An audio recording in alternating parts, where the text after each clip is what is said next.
Hola amigos, en este video vamos a contestar las páginas 90 a la 95 de tu libro de español de quinto grado. Te invito a suscribirte al canal, que me regales ese like y que compartas este video. Recuerda que te encuentras en Next Primaria. En la página 90 de tu libro te dice los sentimientos en los poemas. Reúnete con dos compañeros para que cada uno lea en voz alta el poema que seleccionó. En mi caso, yo seleccioné este que es El gato dormilón. Y dice así: el gato Ruperto la casa revisa porque un ratoncito ronca en la repisa. Busca despacito en todos los rincones, en las alacenas y en los almohadones. Pero el gato dormilón se durmió en un rincón y ron, ron, ron, y ron, ron, ron, y ronca don ratón. Después de que tú hayas seleccionado tu poema, si te lo dejan de tarea hacer esto, selecciona el poema que más te guste. Cada integrante va a responder las siguientes preguntas. ¿Qué tema es el que se aborda en el poema? Y en mi poema yo hablo sobre un gato dormilón. ¿Qué pensaba el poeta cuando lo escribió? De acuerdo a lo que dice el poema, yo creo que pensaba sobre su gato Ruperto, que era muy dormilón. Siguiente pregunta es: ¿qué estado de ánimo tendría pues el poeta cuando escribió este poema? En mi caso yo me imagino que estaba feliz, relajado y con su gato Ruperto. ¿Qué sentiste cuando lo leíste? Cuando yo leí el poema me dio alegría y un buen estado de ánimo, felicidad. ¿Recordaste algo al leerlo? Sí, recordé a mi gato, que cuando termina de comer siempre se queda dormido. Tú vas a hacer y responder las mismas preguntas de acuerdo al poema que tú elegiste. Comenta con tus compañeros qué palabras del poema te ayudaron a reconocer el sentimiento que evoca. Así es que, para mí, este poema evoca alegría y buen humor, y las palabras que te hacen sentir la alegría es cuando dice ronca, el gato dormilón, los rincones y ron, ron, ron. Recuerda que tus respuestas van a cambiar porque tu poema va a ser muy diferente. Luego te comenta aquí que leas en voz alta y para todo el grupo el poema que seleccionaste. Y si te lo dejan de tarea, pues tendrías que leerlo en tu casa para que practiques cómo se leen los poemas. Posteriormente dice: identifico el tema de los poemas. Los poemas no se refieren siempre a temas amorosos, es decir, que un poema no significa que vaya a hablar solamente de amor. También trata aspectos de la sociedad y de la naturaleza. Te preguntan: ¿conoces algún poema que hable de estos temas? Si es así, compártelo con tus compañeros. Así es que yo te comparto este poema que habla sobre la naturaleza. Si te lo dejan de tarea, selecciona un poema que hable de naturaleza, de perros, de gatos, de árboles, etc. Luego aquí dice que organízate con tu grupo e indique el tema y sentimientos que evoca cada poema, haciendo referencia a estos 4 poemas que ya se vieron en las páginas de la 85 a la 88. Te presentan estos 4 poemas. Puedes colocar la información en un cuadro como el siguiente y aumenta las filas que sean necesarios si es que te lo dice tu maestra. En este caso, este recuadro solamente contiene pues 2 columnas, una que habla sobre el tema del poema y otra sobre sentimientos que evoca.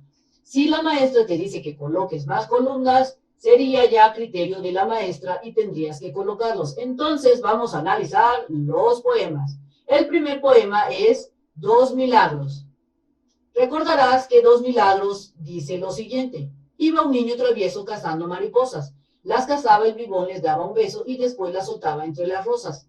Por tierras en un estero estaba un sicomoro. Le dan un rayo del sol y del madero muerto sale volando un ave de oro. ¿Cuál es el tema del poema? En este es de que está un niño jugando. ¿Qué sentimientos evoca este poema Dos Milagros? Alegría y risa. Analizando entonces el siguiente poema, Triste y muy tristemente, dice así: un día estaba yo triste, muy tristemente, viendo cómo caía el agua de una fuente en la noche dulce y argentina. Lloraba la noche, suspiraba la noche, sollozaba la noche y el crepúsculo en su suave amatista diluía las lágrimas de un misterioso artista. Y este artista era yo, misterioso y gimiente, que mezclaba mi alma al chorro de la fuente. ¿Qué tema trata el poema? Tema del poema. Para mí, habla de la tristeza que sentía ese día de lluvia, pues el poeta, ¿quién? Rubén Darío. Sentimientos que evoca: tristeza.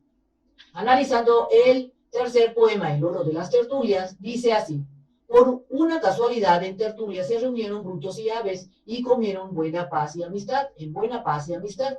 Oyóse por convidado a esta espléndida función un loro que a la sazón de la jaula había escapado. Sobre mesa, en varios modos, cada animal conversó, pero el loro los cansó porque hablaba más que todos. ¿Cuál es el tema de este poema? De animales que están conversando. Sentimientos que evoca felicidad y también puede provocar enojo cuando el loro pues cansa a los invitados porque habla demasiado. El siguiente poema y cuarto sería Canto a la bandera. O Santa bandera del de heroicos carmines, sube a la gloria de tus tafetanes. La sangre abnegada de los paladines, el verde pomposo de nuestros jardines, la nieve sin manchas de nuestros volcanes. En plácida brisa tus símbolos hoy muestras, progreso, trabajo y civilización. Y al ver que la patria te encumbra en su diestra, con el alma toda como a madre nuestra, nosotros te alzamos sobre el corazón. Si tornan las luchas de ayer a tus plantas sobre nuestros ojos de sombra cubiertos, tus almos colores, entonces levanta como buena madre fiel, bandera santa, envuelve la frente de tus hijos muertos. ¿De qué trata este poema? El tema es que enaltece la belleza de la bandera. Sentimientos que evoca, patriotismo a un símbolo patrio. Recuerda que tus respuestas pueden cambiar de acuerdo a tu perspectiva o de acuerdo a lo que te diga tu maestra. Pasando entonces a la página 91, te dice que con base en el cuadro anterior, así es que nos lo traemos, te dice que agrupes los poemas de acuerdo a su temática. Así es que yo los agrupé de la siguiente manera. Poema para niños, haciendo alusión a dos milagros, a este poema. Yo lo agruparía en poemas para niños. Agruparía poema tristeza o poemas de tristeza, el poema triste muy tristemente, que vendría siendo el segundo. También poemas de lo que es naturaleza, poemas de naturaleza, pondría el tercer poema, que es el oro de tertulias, aquí, este. Y el poema patriótico, ahí lo pondría en esa agrupación, el canto a la bandera, porque es un poema alusivo al patriotismo de un país. Elijan los temas que más les llame la atención. Una vez que haya seleccionado los poemas que hagan alusión a esto, pueden transcribirlos. Así es que yo me gustó este poema, que es alusivo a la naturaleza, que dice: yo también hoy me declaro hijo de la selva, hermano del tucán, del guapote, de la ceiba y de ti. Si te lo dejan de tarea, tendrías que seleccionar algún poema que sea alusivo de acuerdo a pues, la agrupación que hayas hecho.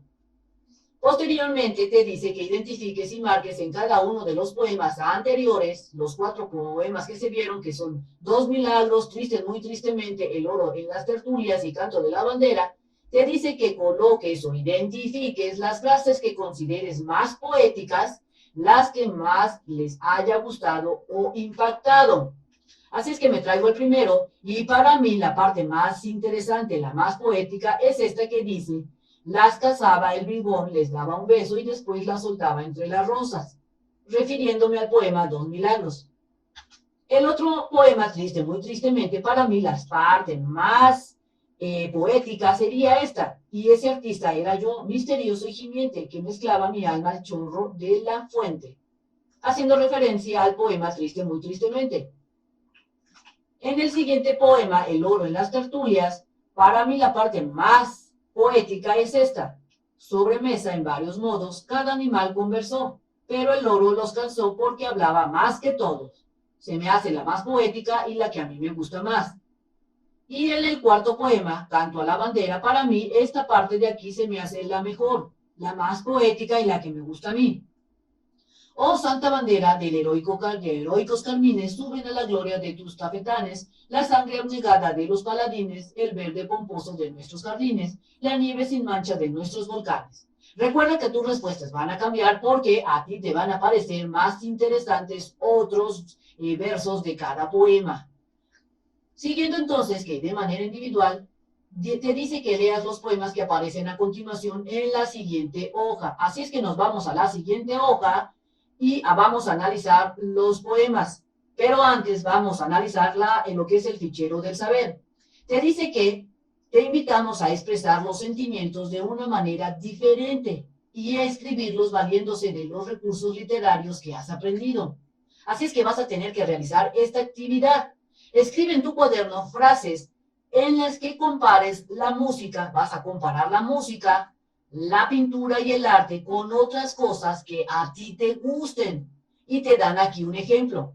La poesía, van a comparar lo que es la poesía, haciendo referencia al ejemplo. La poesía es como una hermosa lluvia de sentimientos, palabras y significados que revolotean como una ave maravillosa. Si te das cuenta, compararon la poesía con una ave y con las palabras que son maravillosas, que son lluvias de ideas. Así tú vas a hacer el ejercicio porque aquí te dice que cuando hayas concluido, si así lo deseas, puedes organizar una tertulia literaria con tus compañeros. Tertulia significa cuando se ponen a leer varias gentes poemas. Así es que vamos a hacer la actividad. ¿Cómo la podrías tú hacer? Vamos a comparar la música, la pintura y el arte con otras cosas que a ti te gusten.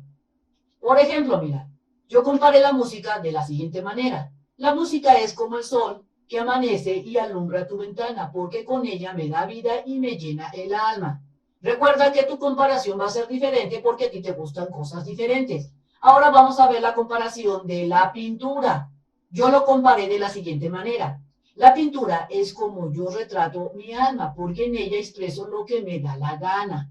Ahora comparemos lo que es el arte.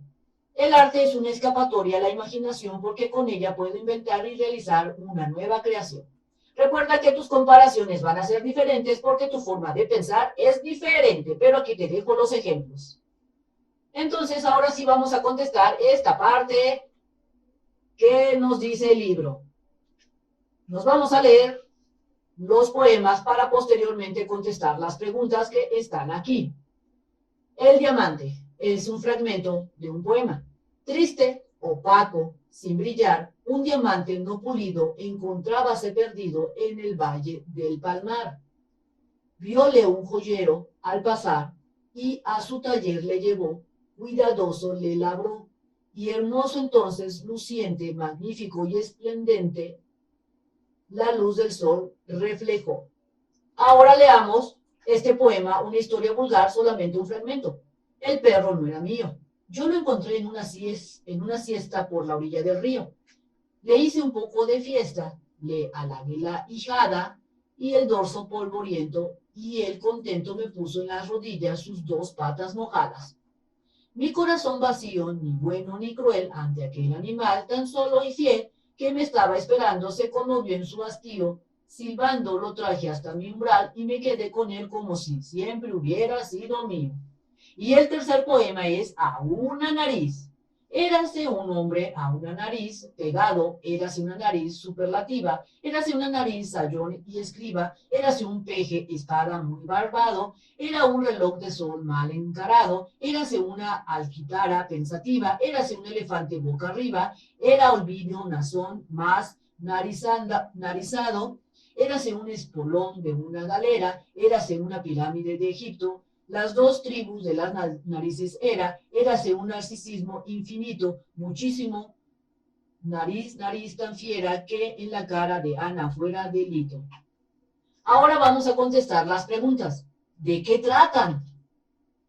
El poema del diamante es diamante, trata de, para mi punto de vista, trata de lo siguiente, de un diamante que al principio está en bruto y luego es pulido por un joyero y lo deja reluciente y hermoso, haciendo ilusión este poema a una persona que se ha transformado en algo mejor como persona. El poema, una historia vulgar, trata de cómo una persona adopta a un perro que encuentra en la calle y se lo lleva a su casa como si realmente hubiera sido de ella siempre. Y el poema Una nariz trata de, este poema puede interpretarse como que trata solamente de la nariz, pero yo puse lo siguiente, este poema trata de érase una vez cualquier cosa, cualquier tema, es decir, que todas las cosas, todas las personas tienen una historia de contar, es decir, por ejemplo, este poema trata sobre la historia de la nariz, pero de igual modo puede entenderse como que trata de mil cosas. Si tuvieras que clasificarlo, ¿en qué temas ubicarías cada uno? Así es que yo lo clasificaría de la siguiente manera, lo ubicaría así. El poema del diamante lo clasificaría en poemas para la gente que tienen algún cambio de vida. El poema de una historia vulgar lo clasificaría en un poema de animales. Y el poema a una nariz lo clasificaría en un poema del tiempo, porque si te das cuenta, cuando lees, hace referencia a diferentes tipos de nariz de acuerdo a cómo él en ese momento se ve en el espejo. A veces llega y ve la nariz como si fueran pirámides de Egipto, etcétera, etcétera. Así es por esa razón yo la clasificaría en un poema del tiempo. Pero recuerda que tus respuestas van a cambiar de acuerdo a las cosas que te diga la maestra, de acuerdo a los puntos de vista que tenga tu maestra o que tengas tú. Pasando entonces a la página 93, te dice literal o figurado. Generalmente los poetas utilizan el lenguaje de manera diferente como lo hacemos en la vida diaria. Resulta que los poemas siempre ven las cosas de diferente forma. Para expresar sentimientos y emociones se emplean lo que es un lenguaje figurado. Así es que veamos qué es un lenguaje figurado. Es aquel por el cual una palabra expresa una idea en términos de otra. Es decir, tú lees una cosa, pero el significado figurado es otra, apelando a una semejanza que puede ser real o imaginaria. Así es que aquí te dicen que el lenguaje figurado, es decir, dan las palabras un significado distinto del que originalmente se tiene. Y el sentido literal es aquel que pues lo estamos haciendo con un carácter denotativo, es decir, que usamos las palabras como referencia para indicar algo que significa exactamente igualito a aquello que se refiere a la palabra sin doble sentido, ni tampoco ironía o metáfora. Es decir, cuando decimos es de color amarillo, es porque es color amarillo. Así que aquí te comentan que el sentido literal se usa para decir algo de manera clara y que no dé lugar a otro significado o interpretaciones. Y te dan un ejemplo. Las hojas de la milpa son de color verde. Y efectivamente, una hoja es de color verde, no es de color azul ni nada, es de color verde. Y las mazorcas o el maíz tienen un tono amarillo, haciendo ilusión de que tú puedes ver un maíz y puedes considerar que tiene una tonalidad amarilla. En cambio, el sentido figurado se utiliza para sugerir comparaciones y sustituciones que, por lo insólito o extraño o novedoso, te impresionan o te provocan una emoción. Y te dan aquí un ejemplo.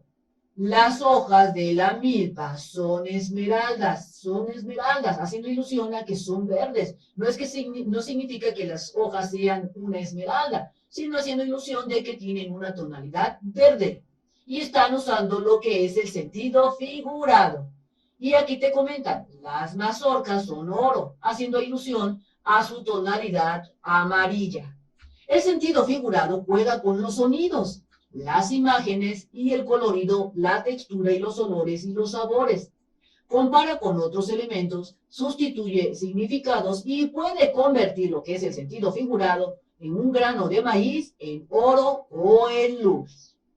Así es que ya sabes cuál es la diferencia entre el lenguaje figurado, que es aquel que retrata una cosa pero significa otra, y el sentido literal es aquellas palabras que te dicen las cosas tal y como son. Aquí luego te dicen que comentes con tus compañeros cómo se utiliza dicho lenguaje en los siguientes haikus de José Juan Tablada. Así es que si te dejan de tarea, tendrías que leer estos haikus, que es el Saús, tierno Saús, casi oro, casi ámbar, casi luz. Sandía, del verano rojo y fría, carcajada rebanada de sandía. La luna es mar, la noche negra, la nube es una concha, la luna es una perla. Si te das cuenta, está usando lo que es el sentido figurado Juan José Tablada en sus haikus. Así es que, contestando lo que te piden aquí, que con tus compañeros comentes cómo se utiliza dicho lenguaje, yo puse lo siguiente. José Juan Tablada utiliza un lenguaje figurado en sus haikus, por lo que se dice es enaltecer o embellecer las características de las cosas, haciendo una especie de comparación. En el caso del Saúl lo realiza, Sandía también, y en la luna también realiza esa comparación y embellece las cosas con algunos objetos que se asemejan o tienen similitud con objetos que están describiendo. Pasando entonces a la página 94 de tu libro, te dice que en grupo elijan la imagen de un personaje de un cuento y puedes buscar pues esta imagen, este dibujo en un libro, en una revista o en internet. Así es que yo me traje a la Cenicienta y te dice acá que ahora trates de describirlo oralmente utilizando el lenguaje con sentido literal. Así es que si describimos a esta Cenicienta de manera literal, yo lo haría así. Pero también, antes de describirlo, te dice que puedes utilizar, aquí te dice, puedes utilizar un cuadro como el de abajo, este. Así es que yo le puse, me traje este cuadro y estoy poniendo lo siguiente. El sentido literal con respecto a la Cenicienta, que es mi personaje que yo estoy eligiendo, su carácter estoy diciendo en sentido literal que es sencillo y humilde. En sentido figurado, el carácter de la Cenicienta, yo digo que es suave como una nube. Los ojos de la Cenicienta, en sentido literal, es que son negros o oscuros, es un negro oscuro. Y en sentido figurado, digo que tiene una mirada intensa como la noche. Su cabello de la Cenicienta, en sentido literal, dije o digo que es de color amarillo, porque sí, mira, es color amarillo. Y en sentido figurado, digo que son rizos de oro. Ahora sí, vamos a describirlo de manera oral, como te dice aquí, en sentido literal. Así es que yo lo puse así. En sentido literal, es un adolescente con cabello amarillo, tiene dos ojos, nariz y boca, trae puesto un vestido largo de color azul, mira, unos guantes y ella es blanca y también trae un listón en la cabeza de color azul. Y sí, la describí a la Cenicienta tal y como es. Pero ahora vamos a describirlo en sentido figurado porque aquí te lo piden. Así es que yo hice lo siguiente.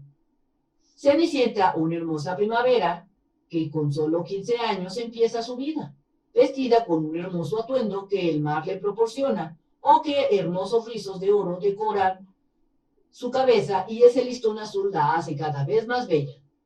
Recuerda que cuando tú describas a tu personaje y lo hagas en sentido figurado, trata de utilizar símiles o similitudes con otras cosas que se parezcan a tu personaje. Posteriormente te dice que puedes utilizar el cuadro, este cuadro que ya llenamos, como el de abajo, para escribir sus características. Trata de escribir un pequeño poema en el que describas al personaje y utiliza la expresión del cuadro.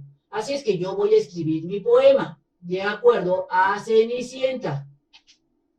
Poema Cenicienta. Cenicienta tiene amigos que juntos son muy divertidos. Los ratones Gus y Jack, ellos son sus amigos y Cenicienta dice que son muy parecidos. Este par de amigos, los ratoncitos, siempre andan muy juntitos, bromean y cantan y a la bella Cenicienta con su sonrisa encantan. Recuerda que cuando tú realices tu poema tiene que ser de acuerdo a la descripción, solo que yo me inventé este poema porque previamente ya había descrito a Cenicienta. O si tu maestra que te dice que realices un poema con otras características, lo tienes que hacer. Recuerda que tus respuestas van a ir cambiando. Esto es solo una guía. En la parte de abajo te dice que escuches con atención las indicaciones e información que proporcione tu maestro para encontrar en los poemas que has leído algunas frases o palabras que utilicen sentido figurado. Así es que si te dejan de tarea esta actividad, tendrías que leer nuevamente los poemas que ya has leído y trata de encontrar lo que son las partes de lo que es el sentido figurado del poema. Te dice que organices con tu grupo para anotarlas y abajo de cada una, con ayuda de tu profesor, escribe las referencias bibliográficas a la que pertenece. Recuerda que esta actividad te tiene que decir la maestra cuáles son los poemas que vas a analizar para encontrar lo que es el sentido figurado. Pasando entonces a la página 95 de tu libro, te dice las rimas en los poemas. ¿Sabes qué es la rima?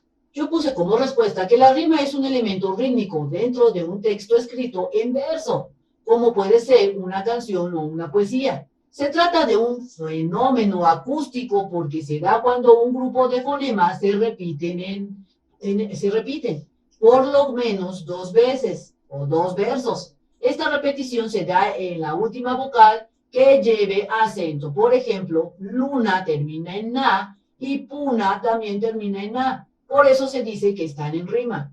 Así es que trata de identificarlas en el siguiente poema. Vamos a identificar las rimas en el poema. Aquí está, mira, saber rima con ser y con ver. Enrevesada enrevesada rima con pesada porque terminan en ada y ada. Y si te das cuenta, son rima porque se repiten al menos 2 veces la terminación en un mismo párrafo o en una misma estrofa. Acá son rima lectura que termina en ura con soltura. Mira, terminan en tura y soltura. Y son rima la palabra aburrido, leído y divertido porque terminan en ido. Y son rima la palabra pasmosa, curiosa y chismosa porque terminan en osa. Así es que si te dejan de tarea, ya tienes aquí dónde están las rimas. Posteriormente te dice que cada línea de un poema se llama verso. Así es que mira, esta línea es un verso y esta otro verso, verso, verso. Y el conjunto de versos se compone de una estrofa. Así es que todos estos versos se forma una estrofa. Hay poemas con varias estrofas y cada estrofa se separa con un espacio en blanco. Así es que esta viene siendo otra estrofa y lo sabes porque aquí hay un espacio en blanco. Te preguntan, ¿cuántas estrofas tiene el poema? Y si te das cuenta, tiene 2 estrofas, 1 y 2. Así es que la respuesta es, tiene 2 estrofas. ¿Cuántos versos tiene cada estrofa? Este tiene 1, 2, 3, 4, 5. Tiene 5 versos. Y la otra estrofa tiene 1, 2, 3, 4, 5, 6, 7, 8, 9, 10. Tiene 10 versos. Comenta tus respuestas con tus compañeros y tu profesor. Así es que cuando estés en la clase, comenta con respecto a que si vieron, observaron, si tenían la misma cantidad de estrofas y la misma cantidad de versos. Existen poemas que tienen rima y otros que no. Un poema rima cuando la última palabra de 2 o más versos terminan con sílabas iguales, como lo vimos aquí, o muy parecidas. En el poema Una historia vulgar, de la página 92, para que veas el ejemplo, mío, la palabra mío que se encuentra en el poema, rima con río. ¿Por qué? Porque terminan en ío, ío. Siesta rima con fiesta porque terminan en esta, esta. Y polvoriento rima con contento porque terminan en ento, ento. Bien amigos, esto sería todo en este video. Espero te sirva la información. Si es así, suscríbete al canal, regálame ese like y comparte este video. Nos vemos bien prontito en el próximo videito. Bye bye.